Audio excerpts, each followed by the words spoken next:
বিধির লিখন বোঝা বড় দায়। হুমায়ুন ফরিদির প্রথম স্ত্রী। মঞ্চ, টেলিভিশন ও চলচ্চিত্রের বিখ্যাত অভিনেতা হুমায়ুন ফরিদির প্রথম স্ত্রীর নাম মিনু। ১৯৮০ সালে তাদের বিয়ে হয়েছিল ভালোবেসেই। দুজন দুজনকে ভালোবাসতেন, আর সেই থেকেই মন দেয়া নেওয়া। তারপর বিয়ে, তারপর ফুটফুটে এক কন্যা সন্তান তাদের সংসারে। ঠিক ৪ বছর পর ১৯৮৪ সালে তাদের মনের অমিল হওয়ার কারণে হুমায়ুন ফরিদি এক প্রকার নিজের ইচ্ছেতেই মিনুকে তালাক দেন, যা মিনুর ওপরে আসমান ভেঙে পড়ার মতো। মিনু হতবাক হলেন। তাছাড়া তাদের ঘরে ছোট্ট একটি মেয়ে আছে।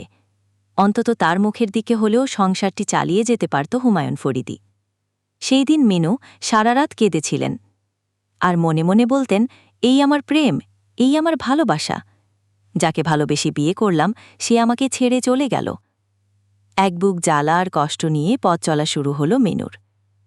আর এদিকে হুমায়ুন ফরিদি একই বছর ভালোবেসে বিয়ে করলেন বিখ্যাত অভিনেতা গোলাম মোস্তফার একমাত্র মেয়ে সুবর্ণা মোস্তফাকে।